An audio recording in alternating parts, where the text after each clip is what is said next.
Hey, what's going on, everyone? Welcome to another episode of About Abroad, where it's my job to introduce you to people who have built amazing lives for themselves in various foreign corners of the globe. We're talking with expats and thought leaders about moving abroad, remote work, visas, and all the fun and practical knowledge that you need to know to follow in their footsteps. If you've ever dreamed of making a life for yourself overseas, maybe working remotely or embracing long-term travel, retiring or studying abroad, or even just taking a peek inside life beyond your borders, you've landed in the right place.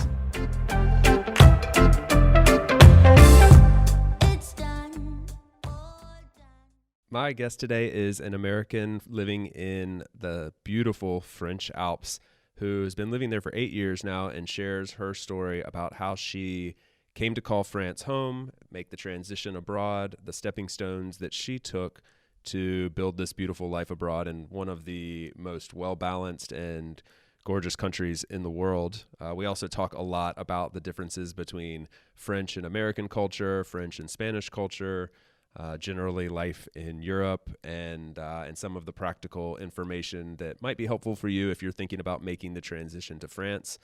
In any case, I walked away wanting to go directly to the French Alps and live this life. So I hope you'll enjoy the show today. I found it a lot of fun, and Hannah was a great guest and a lot of fun to talk to.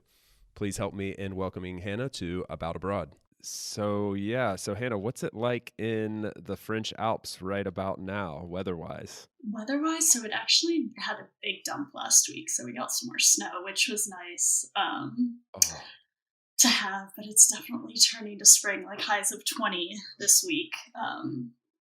So time for wow. a change, for sure.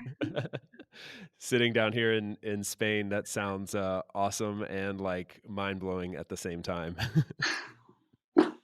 Yeah, it was. We did have like quite a warm spell actually for about a month, and then you're a bit worried that winter's ending at the start of Feb, but it came back. So Yeah.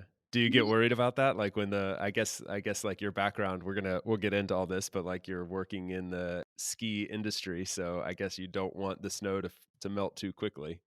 yeah, I mean, obviously this year is an anomaly, but generally the snow is like what predicts everyone's vacation and if they have a good time. So you just want to have great snow so everyone enjoys their time out here and all the businesses are happy. So yeah.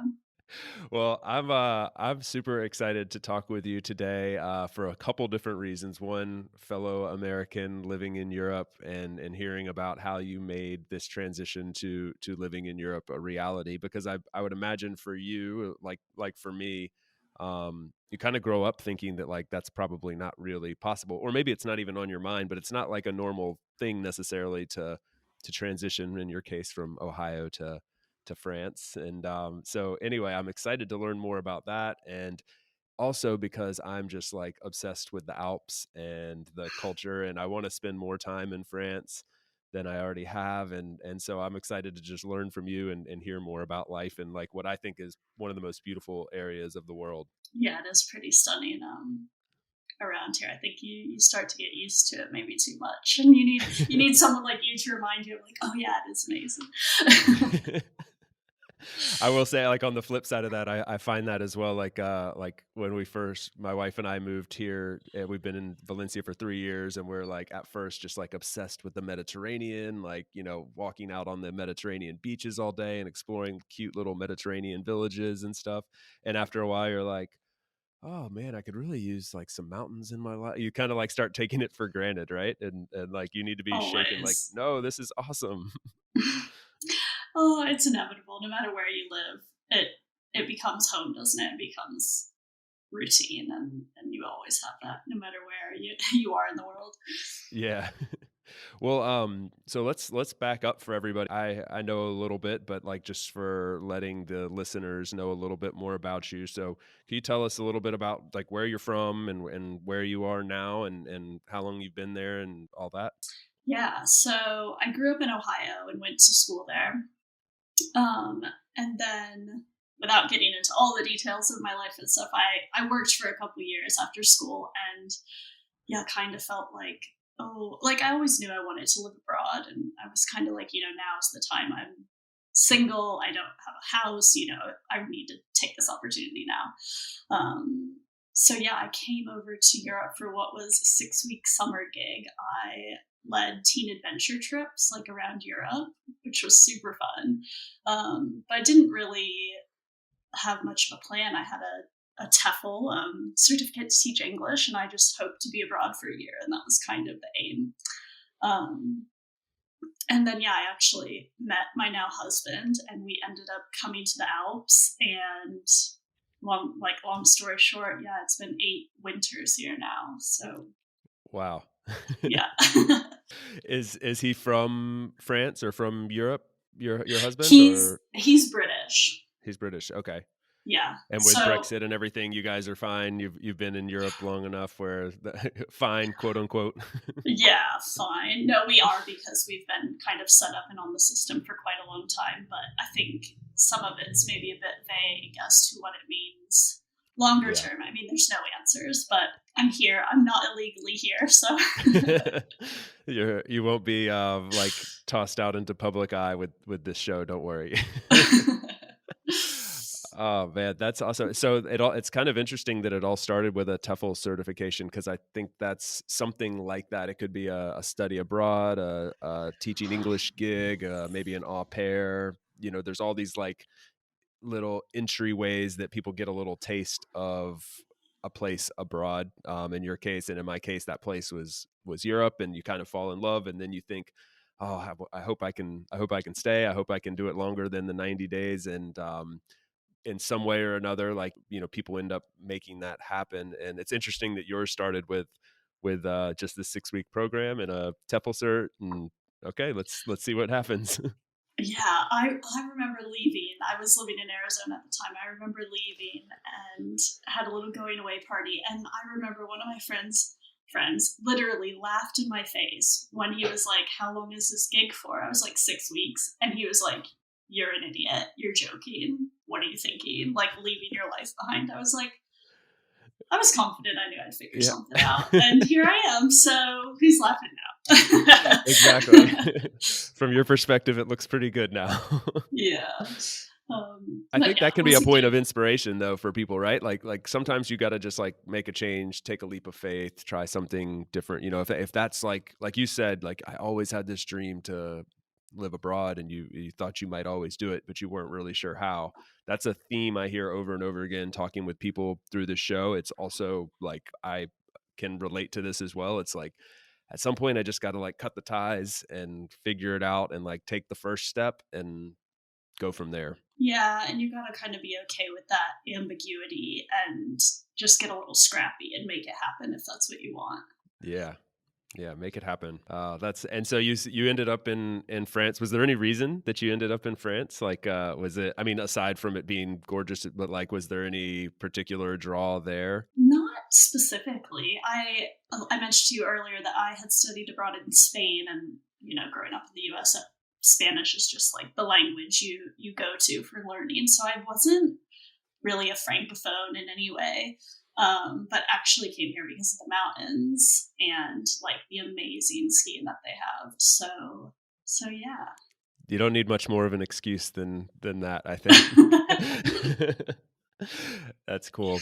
Yeah, it's I've mentioned this to you like before we started the show, but like that is an area of France. I've not really spent any time in the French Alps as far as I know. I have spent some time in the French speaking part of Switzerland near the border, and the Swiss Alps in that area, and the Italian Alps, but I've missed this corner of France, and I've just got this like desire to go spend time there just based on like pictures and like a couple people that I know that have spent some time there or lived there. And so anyway, it's very high on my list, and I would imagine you have a million reasons why it should be high on other people's lists.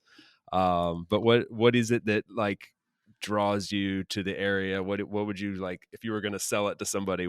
How would you go about kind of describing it to them? Well, I guess you get the blend of kind of the French laid back, enjoy your life kind of culture of wining and dining and taking a long lunch break, and I mean things that are similar to Spain for sure.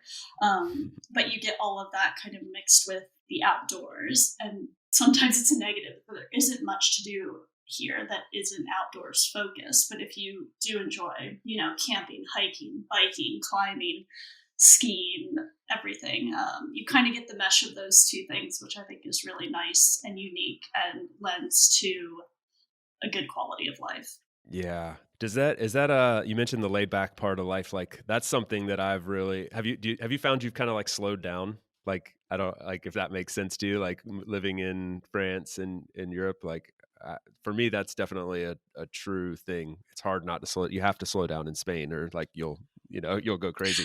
But do you find that as well?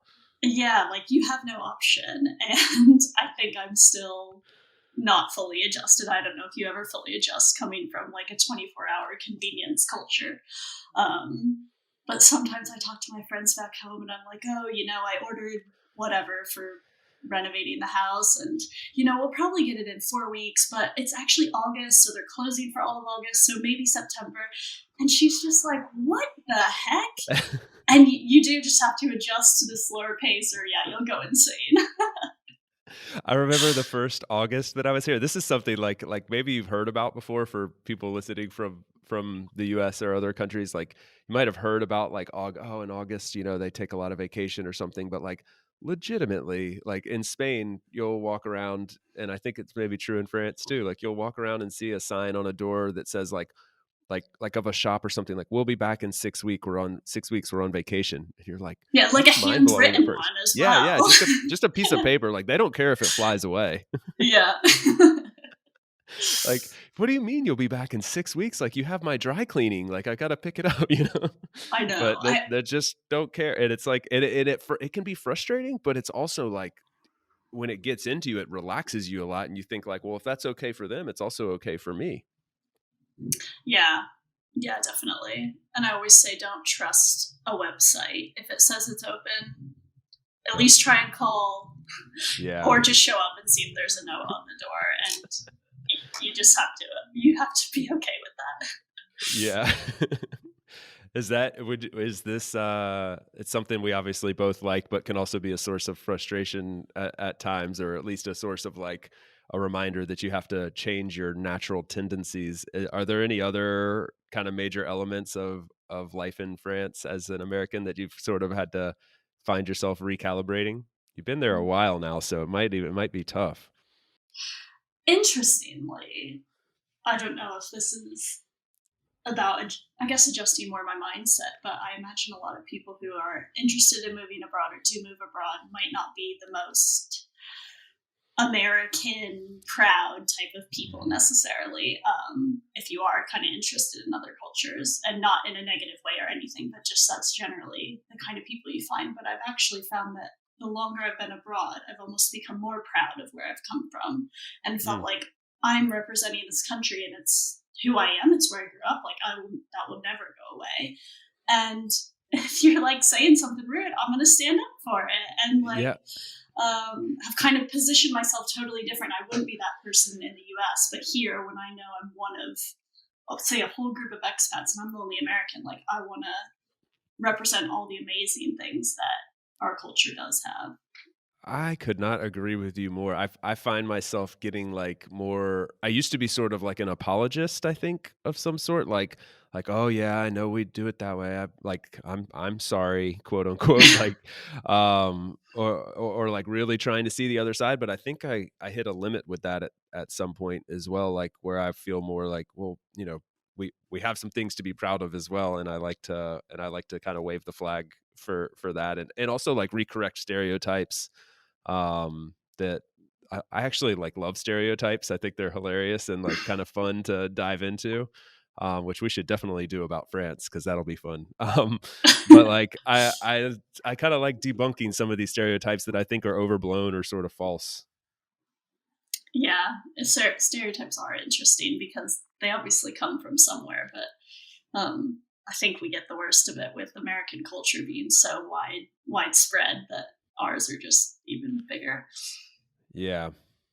I was recently in like the area of the sort of in what is it, the southeast of France in the Pyrenees where they meet Spain. And I think I actually mentioned to you the plan was to go up to the French Alps, but we couldn't because of certain province border closings and things like that. So we stayed in the French Pyrenees and Spanish Pyrenees.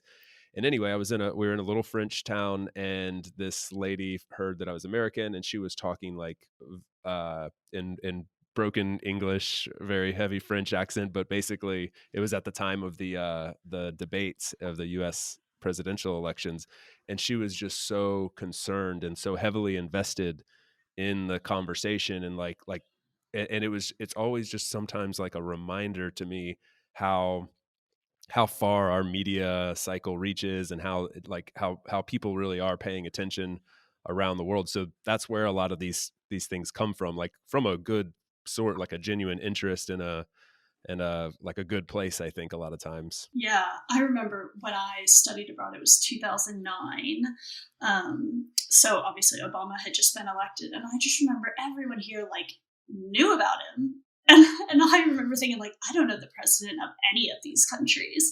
Yeah. And it was kind of that first wake up call of like how far our culture reaches.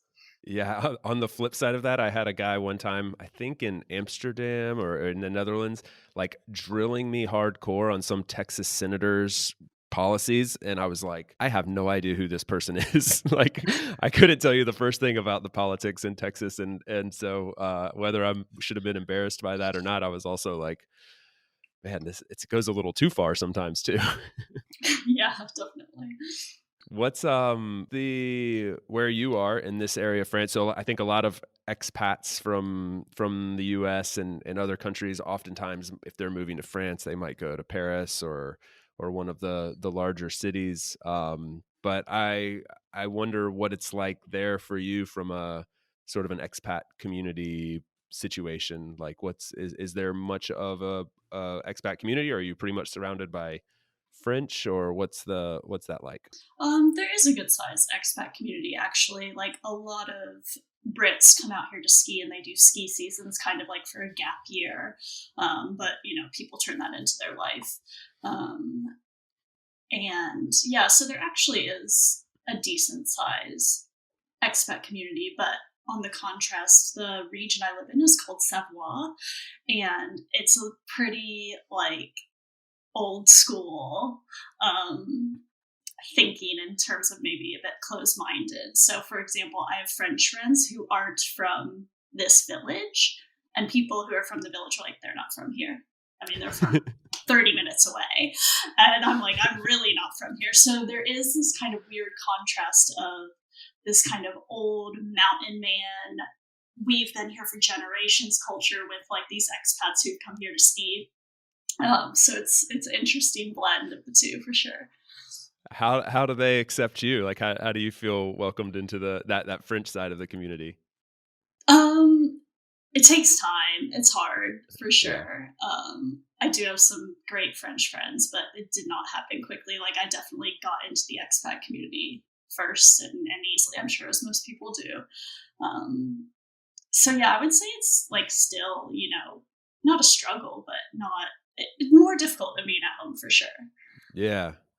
Yeah, building community is like one of the more it's an interesting like dichotomy with building a community, because I think it can be when you first arrive somewhere, it can be like really you're in like a you're open to everything. It's like when you're on vacation. You meet a lot of people when you're on vacation because you're like just kind of like open to it and excited and your energy's high.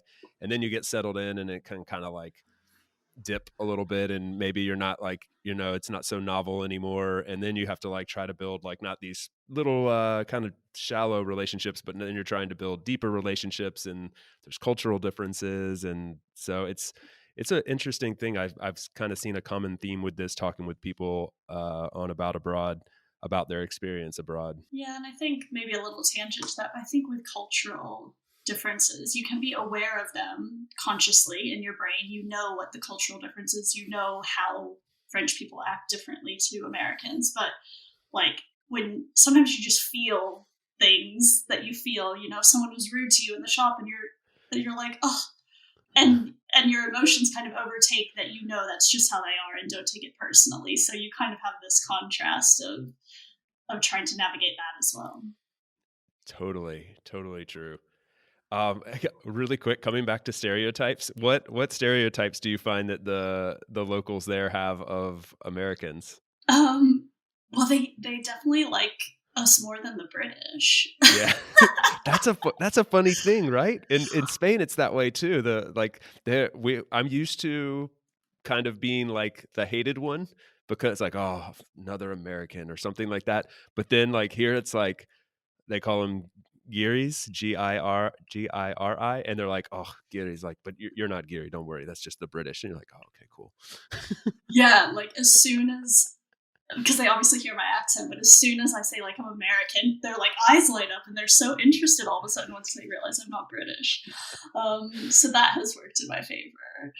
But yeah, to be honest, I don't think I've encountered like too many in my personal experience. But Yeah.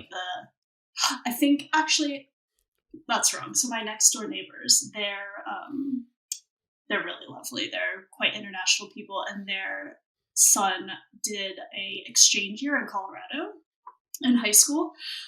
So, anyways, they know a lot about American culture, and they were saying that from their perspective, they find it really fake. When Americans were like, "Hey, how's it going?" and you're in Trader Joe's, and someone's like, "I love your skirt," and you're like, "You don't even know me." And to them, it just seems fake. Whereas we see that as really welcoming and feels nice. So I think they don't get that. Oh, totally. I've had this experience also, and I've actually was kind of like called out for it by a coworker, and it really resonated with me. He was like, "Why do you Americans do this?" And I was like, "What do what?" And he's like, "Why are you being nice when there's nothing to be nice about?" I was like, "I don't know. I really don't know." He's like, "Well, it seems fake," and I'm like, Man, this is really mind blowing to me. Like, I was just like complimenting the work you were doing or something, but he's like, it's just average work, whatever. You're like, okay, moving on. It is interesting though. You do learn a lot about yourself. Actually, a friend of mine just recommended this book, The Culture Map. Have you ever heard of it? Funny, we were just talking about that at work. I have heard about it, and I haven't read it, but I listened to a podcast. The author was on Dax Shepard's Mm. podcast, so I kind of got like a high level overview. So interesting. I just started it. I'm listening to it on Audible. I'm probably 2 hours in or something like that, and it's really mind blowing. Like the way, I mean, where she talks about how we're like in these clusters, like Americans and British and Germans and French would kind of all be in a cluster of, compared to maybe like how someone from India, China, and Saudi Arabia might be in another cluster, and they might communicate similarly. But even within those clusters, like there's these spectrums that we're on and how we communicate with each other. And it's like how different we are from the French, for instance, in the way we communicate something. And it's super interesting. Oh, I love it. Honestly, I definitely need to read it. Someone posted on work like some of those spectrums I think you're talking about, and the Mhm. one was about trust, and it was to task oriented or relationship oriented, and the US is like the furthest at the task, and the UK was like kind of in the middle. But I was thinking back to kind of a disagreement I had with my husband, and it was about trust, and I was like, well, you didn't do this thing. And he's like, yeah, but of course you should trust me. Like, I'm your husband. I'm here for you. Like, and looking at that spectrum, I brought it to him. I was like, this is what our argument was about. Like, I was all about the task, and you were about the relationship. It's so true. You could start applying these things like immediately. I think it's something like, I feel like if you're somebody that's ever going to want to live in another country, like just give this book a shot, because it can teach you a lot. Just like not even specifically about like how Spanish communicate with French or whatever, but just like generally about yourself and like your relationships around you, your coworkers. It's yeah, it's really interesting and fun if you're into this kind of like different cultures stuff, which obviously you are. Yeah. Did she have? Are you to the part? She talked about something about giving a presentation in Japan in this podcast. Have you read anything about that? No, not yet. I haven't gotten there. Okay, Can you that's a good. can you throw a teaser out there for me? Um, yeah, I'll try to do it justice. But basically, she's giving this big presentation, and at the end, she asks if anyone has any questions. No one raises a hand, and she's like, all right, thank you, goodbye, walks off the stage. And then her Japanese coworker or whatever was like, why didn't you take any questions? And she's like, no one had any. And she's like, I think people did. And they were like still there. They were still at this presentation. So he walks up and he says, does anyone have any questions? And then he calls on someone and they have a question. And she was like, what the heck? And she was like, how did you know they had a question? He's like, because they were looking at me in the eye. And she's like, what? And he's like, yeah, because if you look in the audience, most people won't be looking directly at you. Japanese people will be looking down, but if they're looking directly at you, eye to eye, they have a question. Whoa. And it was like, like who would ever think of that? And she did her next presentation in Japan, and she said, yep, I looked in the audience. There were 2 people who were specifically looking at me directly. No one else was. I called on them and they had questions. How obvious it was for the guy, right? Like, he's like, of course they have questions. Like, how do you not know that? And she's like, what Yeah. are you talking about? Like, these are such subtle things. It's insane. So subtle. I thought that was really cool. Was she I might be getting close to that because she's talking right now about context and how like there's different basically there's cultures that rely on a lot of context, and there's those that rely on basically no context when they're communicating. And we as Americans are on the very far end of the spectrum, is like we don't rely on context. We expect everything to be like explicitly said and very Mm-hmm. detail oriented. And other cultures are like in that case, the context was I'm looking at you, so you should know. I like you're like the listener is required to fill in the blanks, whereas we're like very direct and like these are the details. Yeah. And she also was talking about kind of participation. Mm-hmm. Which how that's like the only the only school system in the world that values participation is the US. And are we training our children to just have an opinion, even if it's not a good one? And that was really eye-opening for me because I think I see that in myself in kind of maybe office situations. Or if I didn't speak up, did I Yeah, contribute to the meeting? exactly. Like we feel a need, like we put a value on speaking up, and others put a value on like sitting back and waiting to be called on. Like she references the you have 2 eyes and 2 ears and 1 mouth, and you should use them accordingly, is like at the heart of a lot of cultures, and we missed that. Totally missed it. You're working in a pretty international environment as well, I would imagine. Yeah, so it's pretty international. I wouldn't say it's French. It was originally a British company, ski school out here, and yeah, quite a mixed team now that we're in 3 countries. And yeah, so we definitely have our challenges, but it's Yeah. cool. It's cool as well. So so yeah, let's give a little background for people also, because this is I mean, this just sounds like a dream. Like, so you're working at a ski school in the French Alps, and you guys have locations spread across the Alps in a couple different countries, is that right? Yeah, so we are in 19 different ski resorts in France, Switzerland, and Austria. So not only do we have teams like from those countries, but we hire loads of Italian instructors. We have Danish and yeah, kind of a whole mix. I want to say we have 13 nationalities right now working at the team. Wow. Super fun. Yeah. Do you enjoy that aspect of it? Like, is that part of the draw? Or is it Yeah. just all about the skiing? No, it is nice to kind of have that international ness, I guess, because I always say, I didn't want to come abroad to go to a ski resort. That kind of happened, but I came abroad because I'm interested in different cultures and meeting people with different mindsets and opening my mind. So sometimes when I feel maybe a little bit stuck in this like small old school French mindset, I know there is this like international community here as well that kind of ticks that box. That's super fun. That was actually something where I made like a career transition, like away from something that I actually really enjoyed, but I was just craving the like legitimately like one of the top things on my list was like I just want a more international environment. And I mean, I'm now working at a company with we have 100 people from 35 different countries, so it's like the whole other end of the spectrum, and I get a lot of that in my day to day. But like that's I know a lot of people really crave that and think it's kind of like maybe beyond them to get outside of the bubble of their country, for whatever reason, visa reasons or family reasons or having roots down already. But I think it's totally something you have to like reach out to and grab if it calls to you. Yeah, and I think there's definitely more opportunities now with more and more remote work creating these international teams. But I actually, after school, I worked for a study abroad company. And it Mm. was, I had never even thought, of course, I studied abroad, but I never thought I could work for a study abroad company. But it was cool. So I was in the US, but obviously had an international team and got a lot of all the things I get here as well, but in a different way. Oh, cool. What? So like that was it the company that put together your study abroad? No, it was actually a different one, maybe a competitor.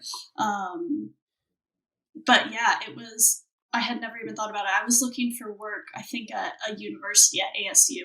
Yeah, I was in Phoenix. And kind of from that, got down the rabbit hole of, oh, there's actually a study abroad company here as well. Like, I should look into that. And yeah, we're just there. It's cool how like one thing leads to another. Like you studied abroad, then you worked for a study abroad company, and then like all these little dots connect together, and you ultimately end up in this gorgeous part of the world working at a ski resort surrounded by 13 other nationalities. Like worked out pretty well. Yeah, it's nice to hear you say that because I think, well, I think I was saying earlier, like you can get stuck in the day to day of life, and it's like, oh yeah, okay, I'm doing all right. I'm doing what I want to. We all have that. Yeah. Like, am I doing this right? They're like, oh yes, no, this is pretty cool. I'm enjoying this. We'll be right back to the show after a quick break for a note from our sponsor.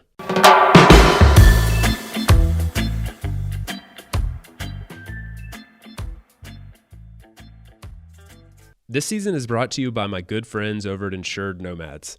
They're the absolute best in the business when it comes to providing health, travel, and medical insurance for nomads, expats, and really just all forms of world travelers.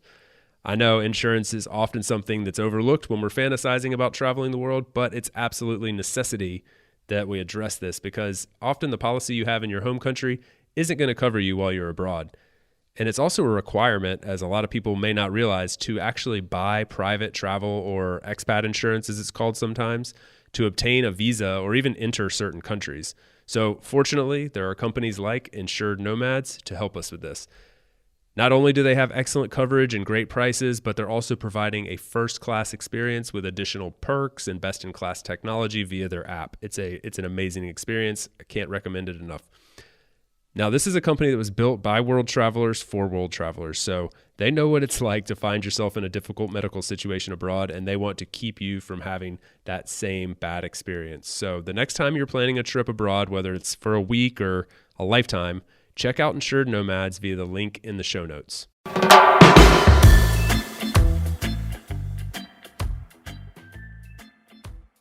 Okay, now back to the episode. So your role at the company is in marketing, right? Like you're not actually a ski instructor. No, I'm not an instructor. So yeah, head up the marketing department. And is that a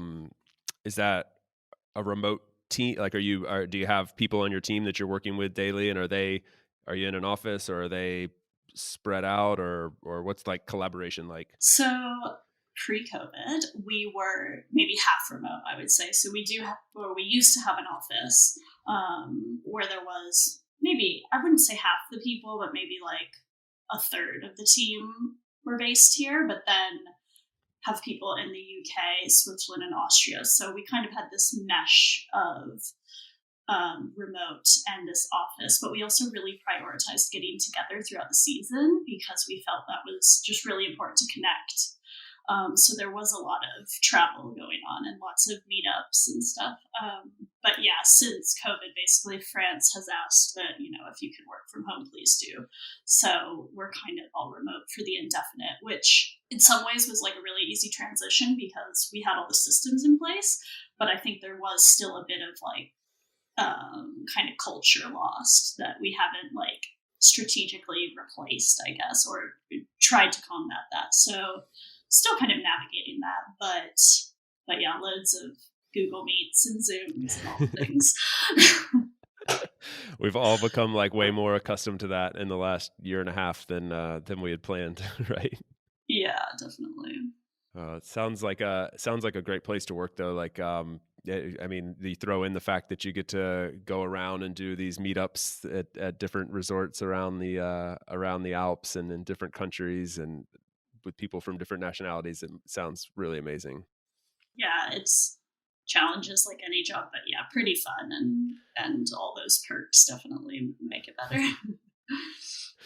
I'm really interested in learning more about life in France from sort of like it could be France or just generally where you are, like the region. But like from like a very, kind of practical standpoint, like some things I like to ask people about, like you obviously didn't have to worry about like a long-term visa being married to a Brit, but maybe I don't know if you ever did at some point have to navigate that in France. But if you were talking to somebody from America, from a country outside of the Shenzhen in Europe, like do you have any knowledge you can share on like staying beyond the 90-day tourist visa, basically?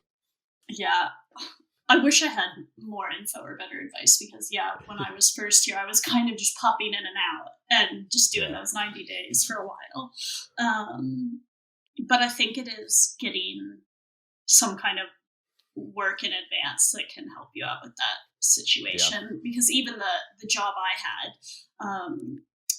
that trip leading gig was I was technically employed through Switzerland, which because it's not an EU country, although it's in the Schengen, you can be employed for up to a certain amount of time as an American without having any special visa. So that was like a tiny loophole that I found for at least a short period.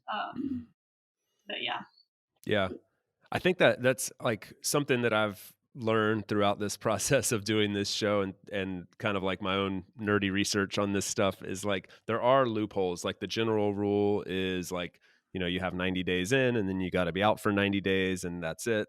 And if you do some basic level Google searching, like that's what you'll find and it'll be very defeating very quickly.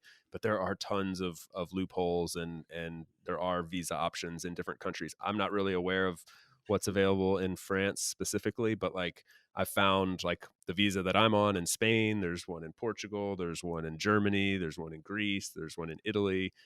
So I imagine there's something similar that allows for longer stays in France if you're not sponsored. Yeah, I know. I do have a photographer friend who has a visa, and I believe he has. There's like a creative one, an artist one. Hmm. So it's super Yeah, French culture of like they value the arts, that there is an actual visa for artists. And I know like YouTubers are getting it now. So if you're maybe in the content creation world, like that might be an option. exactly. Yeah, I think there's one in Germany like that as well. Like that's like specifically for artists, and that's super cool. That gives people like, I mean, content creation's a big bubble now, but like when you think about the arts just in general, like that's it makes perfect sense that France would have that. Yeah, very testament to their culture. Yes. And what about some of the other like practicalities, like when you think about like I don't know, like when you're from the US or the country that you're from, like you just kind of know how things work. Like you know how to get health insurance and car insurance and you know how to set up a bank account and make a doctor's appointment. And I know you've been there a while now, but like is there anything kind of like rare that jumps out at you as like, oh, if you're thinking about moving to France, like you should know this? Where do you uh, start? Slow down. It's going to take a while. First of all, like use Facebook groups and like any kind of expat community you can find. There's so much information held like collectively by people who have already done this, and a lot of things I figured out where someone told me a little snippet and then I heard another here, and you kind of piece it all together. But if you do want to be here like long term, they want you to have a French contract, a French bank account, and like an apartment or whatever in your name, but you kind of need them all to get the other one. So sometimes it can be a little bit of a rabbit hole of, okay, you can't get a French bank account until you have an address, but you can't get that apartment unless you have a French bank account. So I wish I had better answers, but there is this kind of crazy cycle you can get into, and especially there's two kinds of work contracts here. So one's called a CDD, and that's basically a determinate amount of time, so a short-term, contract, or a CDI, which is indeterminate, and that's basically, a contract that doesn't end. And those are held very differently, and basically the CDI is like gold standard. And if you have a CDI, you can definitely get a bank account, you can definitely get an apartment, but if you have that short-term, all that paperwork is going to be so much harder, and so that's just a frustrating thing.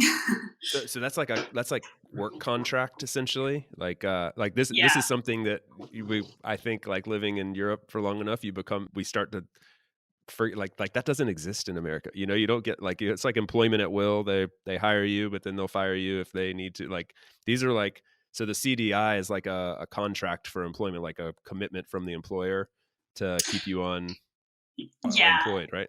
And basically, I mean, for them to end that without kind of a mutual agreement, you have to do something really, really bad. Like, you can't just, it's not like the US where if you stop being productive and stop performing, like, you're out. Like, you could easily do that here, and you have to do some, like, real violations. So it is, it is a socialist country where the people are kind of protected. So in that contract, you're quite safe. Yeah, I have a French coworker who he was telling me recently that he like he's technically self-employed because we're like an international company, and so from the government standpoint, I guess he does not have the CDI, and this is, if I understand correctly, and so he's having trouble getting an apartment. Like he's like the landlords are reviewing applications, and they're like, we would rather have somebody with a CDI. And like that's really causing him a problem. Yeah, it's crazy. It was actually a huge factor in me getting a mortgage as well. Yeah, I can imagine. Yeah, because my husband is self-employed, so we were obviously applying together, and I was starting to run into some issues because the banks didn't want to lend to an American, which I'm sure you know, and probably some listeners, that the U.S. monitors our foreign income in a way that no other country does, and I just think the French banks didn't want to deal with that. And they were just like, nope, we're not lending to an American. We don't want to deal with the IRS, which, fair enough. Me neither. I get it. Yeah, exactly. So I was like, well, should I take my name off the mortgage, and should it just be in my husband's? And our advice was like, absolutely not, because you have the CDI. Let's keep you on as an American, even with the IRS, because you have this contract, which is crazy. Wow. Yeah, we are accustomed to a lot less bureaucracy in the U.S. Like things do just they're what's the phrase? Like things are just like the wheels are greased or whatever. Like things kind of move quickly. I feel, at least from my standpoint here, like there's less paperwork, like there's less checks. It's more just like the focus is on getting business done. Well, in the U.S. Yeah, and sort of like feels there's a bit more friction, like you needing this particular type of contract, and then that contract's really hard to get, and so anyway, it's interesting. Yeah, I think and getting things done in the US, I think I've come to realize like the efficiency and productivity and making money, like those things aren't important to French people, like no. So they don't operate on the same mindset. And I think once you can accept that, like, that those aren't values, then you're like, okay, well, that's why it is this way. What fills the void there? Like if those things aren't important, what is important? I think that liberté, égalité, fraternity, like they are really about like power to the people. There's always a strike. And they actually make change. They make things happen. So that's really ingrained, that kind of underlying democracy, like in their blood. Um, but I think it's also just, it's more about living, which sounds a little bit woo woo, but like, And it shouldn't, right? It should be like that should be like a very natural comment to come out of our mouths, but it's like it's kind of hard to say. Like it's more about life. genuinely, like, it's about just appreciating all the little things. You know, if I go over to a friend's house and they have this digestif, which is like an alcohol after your dinner, and it was made by their friend who like picked the sap off the tree, and it like has this whole story, and they're like so into it, and they know where their cheese came from and all this stuff, and this is just it just adds meaning to food and drink and all the little stuff, and that's so important that I just don't think it's that way back home. No, it's like a lot of appreciation for the details and like and not on a surface level way. It's like a very deep way. Like yeah, like you said, like picking the sap off the tree, like one by one. It's like, when do you have time to do that? Oh, well, I've got 8 weeks of vacation in the summer, and that's so I do it then, and it's great. Yeah, yeah, definitely. Oh, it's yeah, it's definitely a place I want to spend more time. How about the one challenge for me has been the language barrier. Like in a lot of Europe, you can get by with English, but in France, I would say, at least in Western Europe, it seems to be the toughest place to go to get by without some knowledge of the local language. Was that a challenge for you early on, or does it continue to be? You know what I think? I think they're lying. I think they can speak English. They just don't want to. They're amazing actors. They really put an emphasis on the art.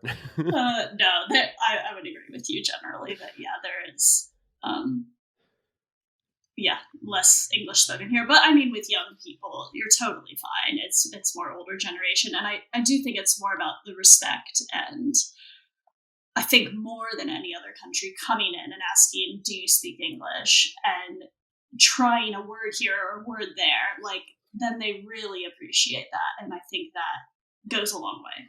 Yeah, I try. It's hard. I'd love to learn a little bit of French though, and just to like just to be able to do some of the basic communication to show that respect. With Spanish, you can get by in Portugal and in Italy, um, and so anyway, it's the other neighboring country right here is France, and that would be really nice. Yeah, I found it pretty hard at first coming from knowing Spanish. Obviously, you get the benefit of a similar language in some ways, but the accent and the spelling was like a whole other approach to get used to. The pronunciation kills me. I'm like, oh, I'm like looking on Duolingo. I'm like, I'm saying it right. Like, what? And it's like, no, you're not. No, they don't match. The spelling and the pronunciation don't correlate. No. Have there been any other challenges, like going back to, if we're speaking to the person who's thinking about moving to France from abroad, like, are there any other elements of life there that you would say are challenging, or at least to be aware of, that perhaps may not be obvious to the person first investigating this? Mm. Are you thinking like logistics and paperwork kind of wise? Yeah, it could be. Yeah, or culturally, or I guess if you were talking to Hannah from 8 years ago, like, hey, you're getting ready to move to France. Here's something you might want to know. And if there's nothing, that's okay too. Just curious, like genuine curiosity from my standpoint. I think for me, it's been more about like the patience Mm. and the timing and really having to fully readjust. I always use the example of like, if I want ice cream at 10 p.m., I can't just go to Walgreens and get some. Yeah. And it's such a silly little thing, but, and in that slowing down, you kind of need to plan a bit more and you can't do things so last minute. But I think that has been, yeah, the hardest adjustment, I think. And the kind of under that umbrella is all the paperwork and being resilient and pushing forward. Actually, no, I know the right answer. A no is not a no. Ooh, back to the culture map book. Let's hear more. um, this has taken me a long time to learn, but you go to do something, for example, get your car fixed and you need a rental car in the meantime while they have it. And they'll probably tell you, oh, it's not possible. And me 4 or 5 years ago would be like, what the heck am I going to do? I can't get a rental car, freak out. And now it's like, oh, no, we're playing this game. Okay. Then you just kind of have to it's this banter almost of you'll eventually get a yes. Basically, just don't take the first no as an actual no, because if you talk and you persuade and you come back, usually you can change that answer.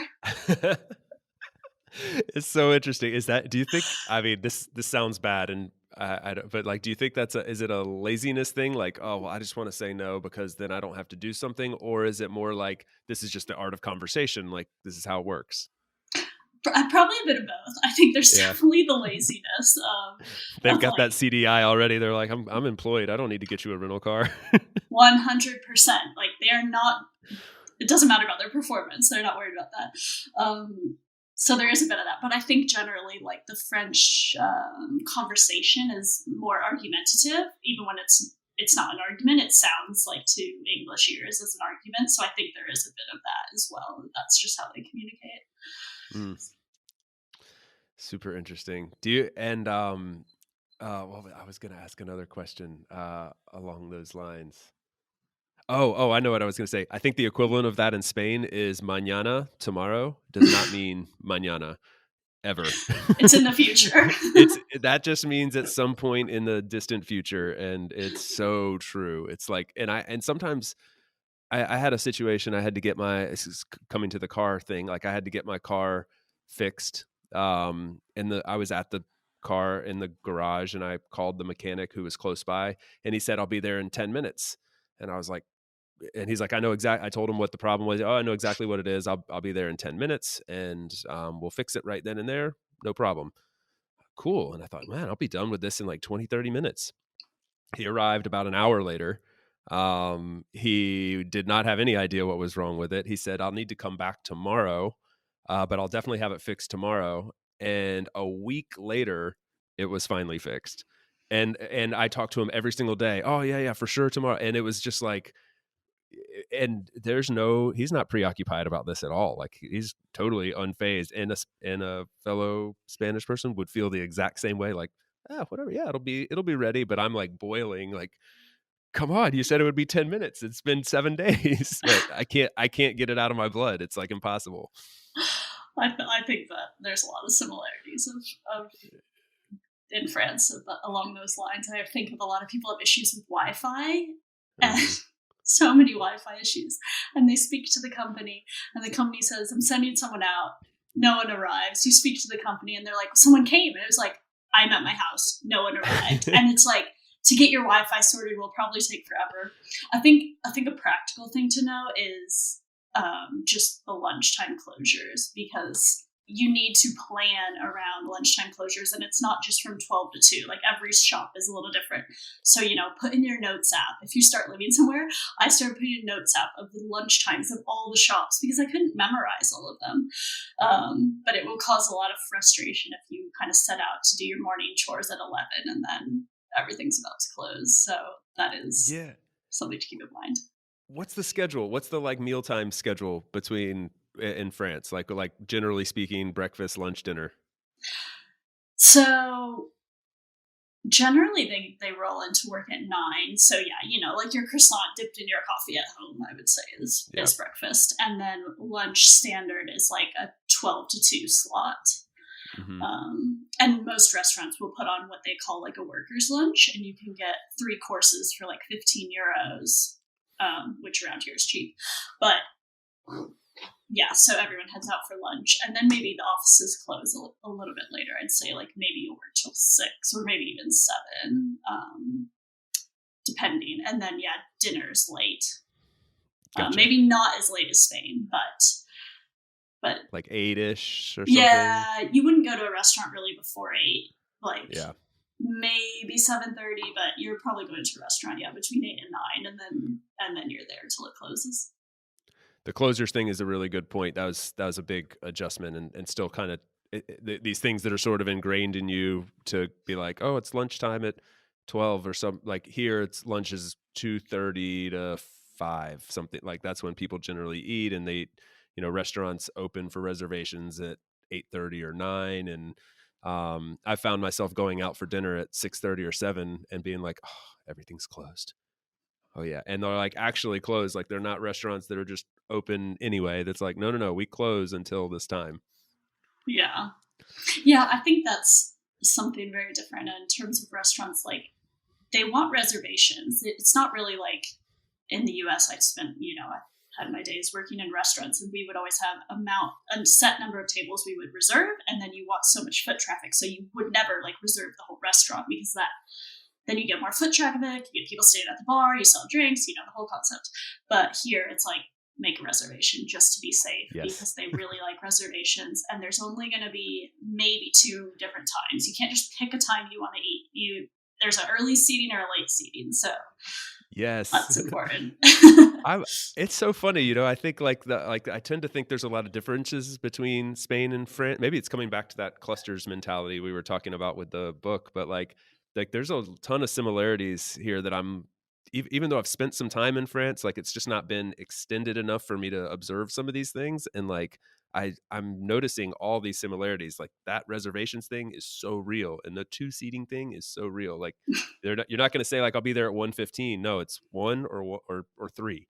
That's it. Like, Yeah, you and don't get to choose. no, yeah, you don't have. We like options and variety, and like tailoring the situation to us, very much so in the U.S. I think, and they're kind of like, no, we're not doing that here. Yeah, I mean, restaurants were hard for me to adopt too, but I think it ties into like obviously no tipping culture, and also not this like urge to make a ton of money.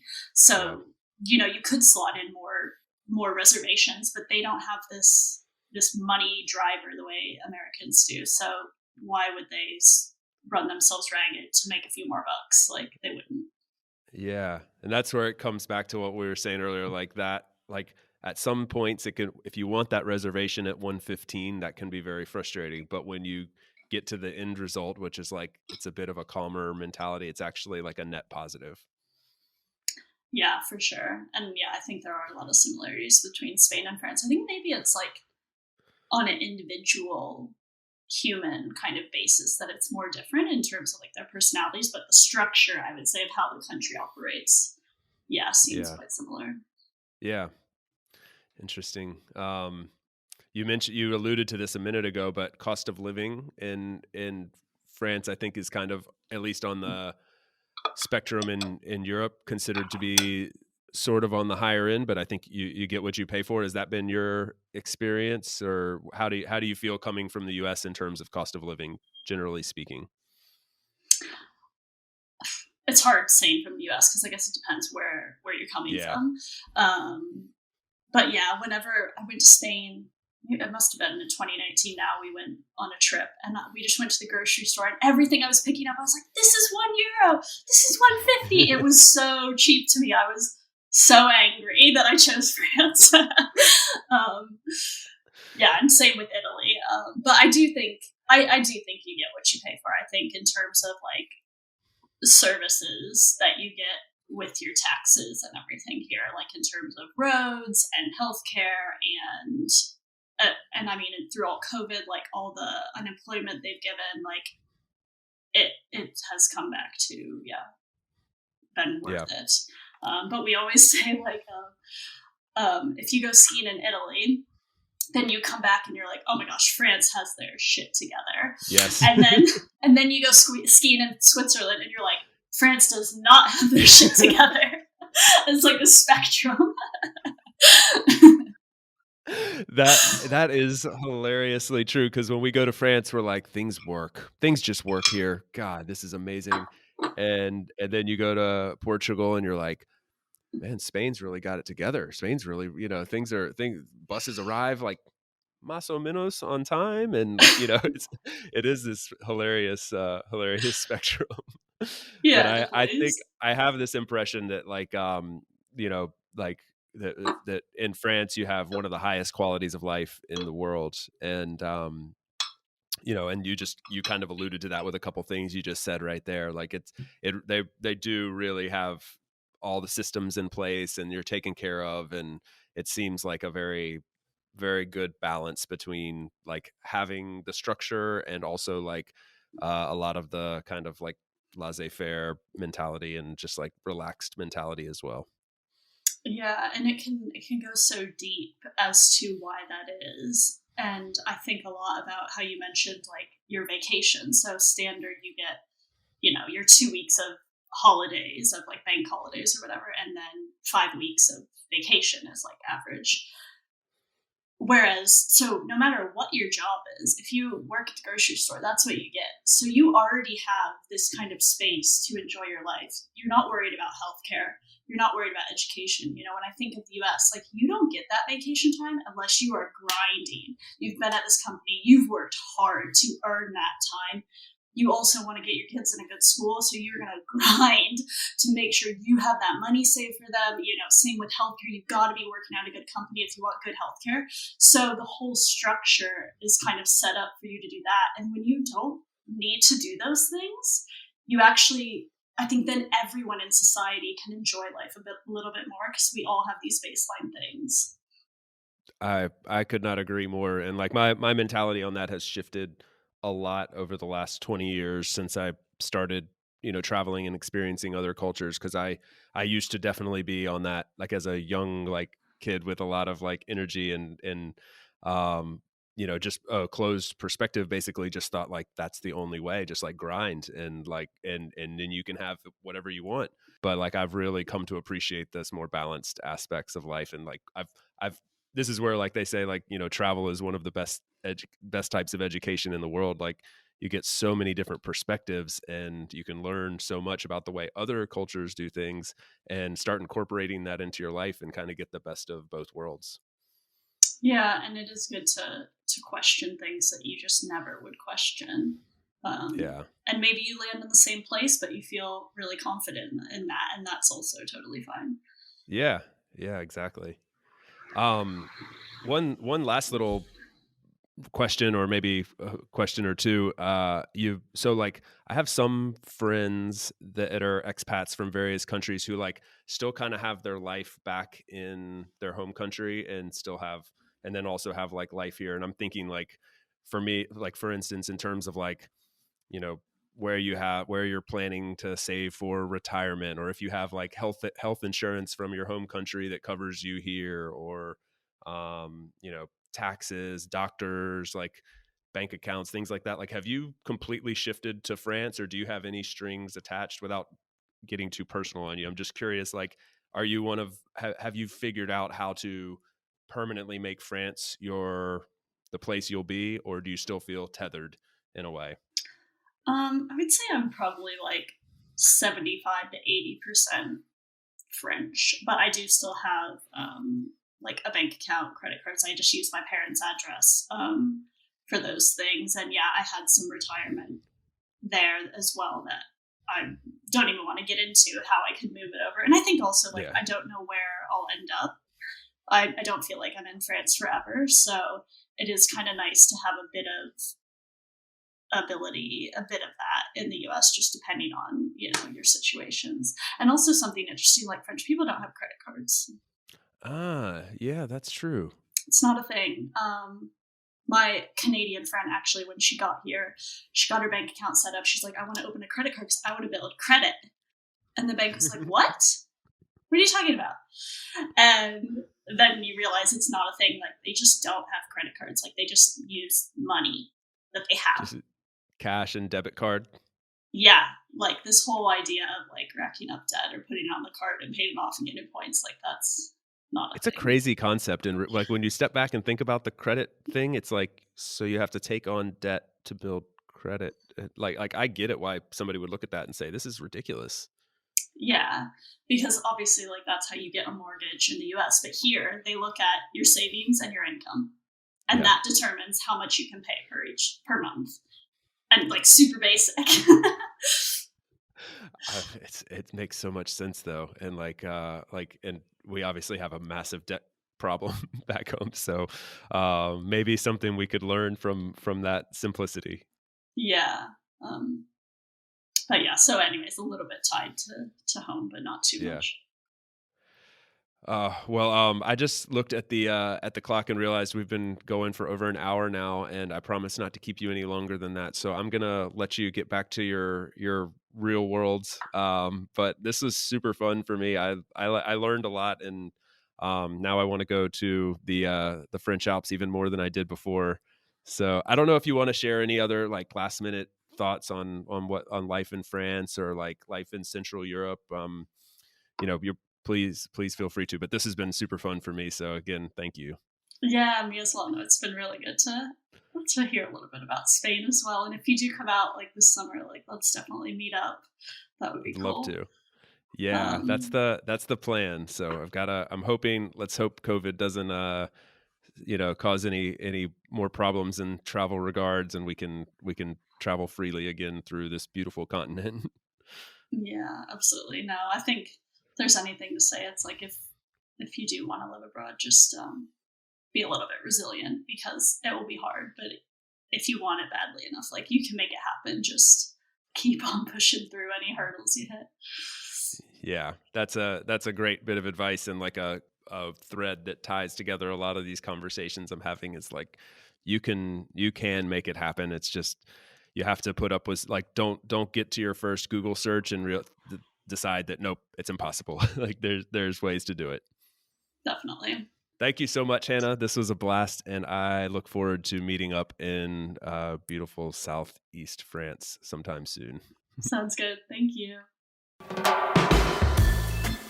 Thanks for tuning in today from wherever you are in the world. Once again, I'm Chase, and this has been another episode of About Abroad. You can visit aboutabroad.com to get our latest updates and listen to past episodes, or find us on Apple Podcasts, Spotify, Stitcher, really anywhere you get your podcasts. On that note, if you enjoyed the show, feel free to subscribe, and if inclined, leave a few stars and a review. It's truly, truly appreciated and will help more wanderers just like you find us. Until the next time, adios from España.